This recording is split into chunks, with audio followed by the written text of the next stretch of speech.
So in this video, I just want to have an honest conversation with you about Amazon Wholesale and the realities of the business model. So recently there's been a few people who are facing account issues or account deactivations for one reason or another. But one of those reasons is that they're just working with the wrong wholesale suppliers and they don't have a deep understanding of the vetting process and how important it is when you're going to do Amazon Wholesale on the Amazon platform. So I want to dive into that in this video and give you some information about how to protect yourself if you're going to do the wholesale model so you don't get scammed out of money or you don't put your account at risk. But I also want to talk about a few other topics when it comes to Amazon Wholesale that I think are important when it comes to setting expectations. You see, I have a lot of conversations with people about Amazon FBA every single day, either you guys reaching out to me or people on Instagram or clients or people who want to become clients. And there's this common theme which is this thought process of, hey, I ran into issues doing arbitrage, but if I go into wholesale, it's going to solve all of my problems. And that's just not reality, guys. Don't get me wrong. I think Amazon Wholesale is great. That is where I first found success, and that is the business model that I prefer. But I also think arbitrage is great, and there's a lot of opportunity there. So I do a hybrid approach and do both. But let's say you do arbitrage and you start running into some of the common issues. Maybe you deal with a few more tank listings, you deal with an order cancel or two, you deal with some order limits, and then you get frustrated and you're like, you know what, that's it. I'm done with arbitrage. I'm going to go and do wholesale. But you do that and you make that decision without giving yourself the necessary time to overcome those problems that you're currently facing with this other model that you can start at a smaller scale. I think you're setting yourself up for failure if you do that. Because you need to understand that Amazon Wholesale has its own set of problems, just like any other business model. So yeah, you're not going to be dealing with order cancels or order limits, but you are going to be dealing with suppliers who don't want to work with you for one reason or another. Or you're going to be dealing with scanning inventory lists that aren't profitable. Or you're going to be dealing with vetting suppliers, so you make sure that if you send them thousands and thousands of dollars, that they're not going to completely scam you out of the money. And the list goes on. Just like any other business model, there's going to be issues. Regardless of what people tell you about any opportunity out there and how great it is, if you're starting a business, there will be obstacles to overcome and challenges to face. And Amazon Wholesale is no different. So if you start with arbitrage and you crumble at the first sight of an issue, and then you decide to completely change gears and go over to wholesale, I just want you to do that with your eyes wide open so that you can actually give yourself a better chance to succeed. Because if you don't do that and you go in with all of these false expectations that probably are what led you to fail with arbitrage, or fail even though you didn't give yourself the enough time to make it succeed, you're going to run into those same issues with Amazon Wholesale. They're just going to look different. There's a saying that I really like that relates to this perfectly, which is, everywhere you go, there you are, which means that it doesn't matter which model that you do, regardless if it's arbitrage, wholesale, private label, affiliate marketing, YouTube, you're going to run into issues regardless of model. And then depending on how you handle those issues and obstacles, you're going to handle them the same exact way, because that is who you currently are, right? So if your ability to manage stress is down here, well, every time that you reach that ceiling, you're going to crumble. And you're going to look for the next thing that you can do to hopefully have better success without even realizing it, that you've already done this so many other times. You've already seen this movie. I start this new business model. I'm all hyped up about it. I run into these issues. I decide to change gears. And then I'm really hyped up on this business model. I run into those same issues or same level of issues. And then I go and change gears again. Guys, this is why I harp on the mentality so much on this channel, because I'm trying to get you to see that it's not about what you need to do, it's about who you need to become. If I can get you to become the version of you who can execute on any blueprint that's put in front of them, it doesn't matter if you're going to go and pursue arbitrage, you're going to make it work. It doesn't matter if you're going to go pursue wholesale, you're going to make it work. It doesn't matter if you're going to go pursue affiliate marketing or create your own YouTube channel or lose weight or run a marathon or go for this position. It doesn't matter what the blueprint is. You have become the version of you who can execute on any blueprint that's put in front of them. And that is the goal. That is what we need to get you to, because that is when you really become dangerous in any endeavor. But that was the first thing that I wanted to talk to you guys about, just to set expectations. Don't get me wrong, wholesale is great, but I also think arbitrage is great. I think there's so much opportunity in both, but if you don't give yourself the necessary time to overcome the challenges that you run into with arbitrage or with wholesale, you're going to fail at both. So just give yourself a little bit of time to be able to solve these problems, and then just keep on going, keep showing up, and you're going to make it work. Now let's talk about these account deactivations and the account issues that people are dealing with. Since I started in 2018, the landscape of Amazon FBA has really changed. Amazon Wholesale is still a great business model, but the amount of bad suppliers is more prevalent now than ever before. I feel like every single week there's a new supplier that just popped up out of nowhere promising you the world, and either A, when you pay for goods, you're not going to get anything, or B, you are going to get goods, you just have no way of verifying where they got them from. And if you're really lucky, when Amazon comes knocking and you reach out to your supplier to get some information to help you solve these issues, your supplier is just going to ghost you. This is why I've always said vetting in wholesale is so incredibly important, and it's probably the topic that I hear talked about the least. And guys, if you can't vet properly, you're just either going to be wasting your time opening accounts with anybody and everybody who will have you, even though there's so many suppliers out there that you shouldn't even be opening accounts with. Or two, you're going to be buying a wholesale inventory from suppliers that are just putting your account at risk. Guys, I have easily saved my clients over $100,000 in bad purchases over the years because I have these clients that they find a supplier and they're so eager to make it work, and they're 100% certain that this supplier is legit, and they're like, I'm ready to make a purchase order right now. I just need your opinion before I do that, before I send them $5,000, $6,000, $10,000. So then I'll be like, all right, just give me a few minutes. I'll look at that supplier and I'm like, don't do it. That supplier is shit. They shouldn't even be selling you that product, and you definitely shouldn't be buying that product for Amazon FBA. And I see this all the time in general, not just with my clients. It's like people are so eager to get into the wholesale model that they put these blinders on and they ignore all of the red flags, or they're just ignorant to the red flags that they should be looking for. So then they just go for the account open and hope for the best. And guys, I get it. I completely understand that you want to build your business and you want to do it as fast as possible, but you need to ask yourself, do I want to do this for a good time or for a long time? Because we can buy from these product broker suppliers or these suppliers who just popped out of nowhere that have these insane margins and they're selling you stuff over Telegram, or we could even buy CeraVe products over on AliExpress, and we can run up our numbers to the moon and look super cool on Instagram.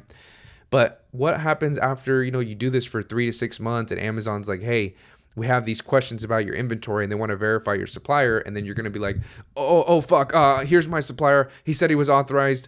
I just took his word for it. But if you would have just taken the time to look up their address on Google Maps, you would have seen that they're working out of their garage or their house. You need to understand that not all wholesale suppliers are created equal. And once you understand that, it makes things a whole lot more clear, because you need to realize that there are so many different types of suppliers. Like, we can buy from the brand directly. We can buy from authorized distributors who are working with the brand, and that's where they're buying their inventory. We can buy from wholesalers. We can buy from product brokers, which are more of a B2B2B. We can buy liquidation. We can buy from people who only sell used goods. We can buy so many different types of inventory from so many different types of suppliers, but not all of them are going to fit the business model that we're trying to do on Amazon FBA. And because there's such a wide variety of suppliers, that's why I've talked about the importance of working with authorized suppliers and being able to verify the supply chain.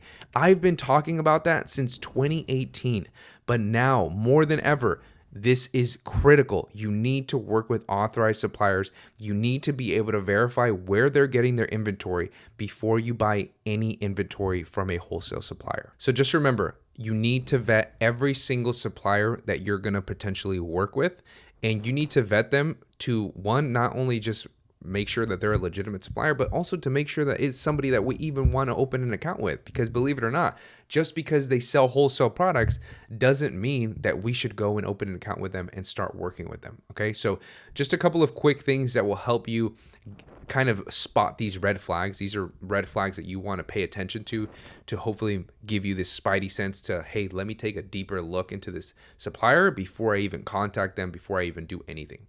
Number one is just the overall look of their website.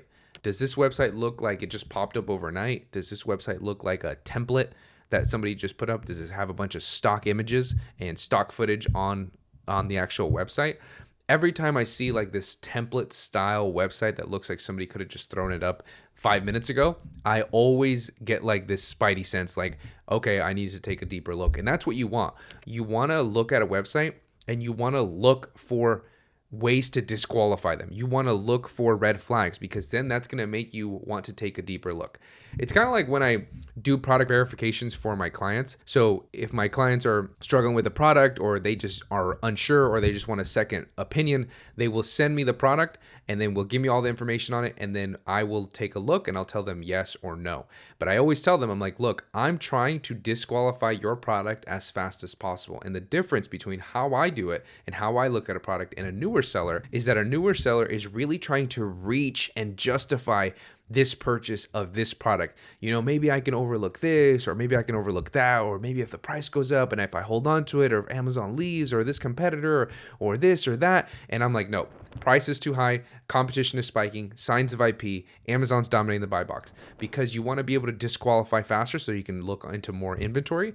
And we're kind of taking that same concept with wholesale and vetting suppliers, except when we see a red flag, we're not just abandoning the supplier in general. It's just a red flag. We're just using that as an indicator to take a closer look. I mentioned stock photos earlier, and stock photos, the reason I don't like those, or if it just looks like maybe it's a legitimate photo, it just doesn't match that supplier really, or just gives you some kind of like, it just kind of gives you that spidey sense. Like, I don't know if that's legit or not, or if that doesn't look like it's supposed to be here. You can always just Google image search that image and see if it's tied to another supplier. So I actually did this. One of my clients sent me over a supplier. It's called SC Top Deal, I believe.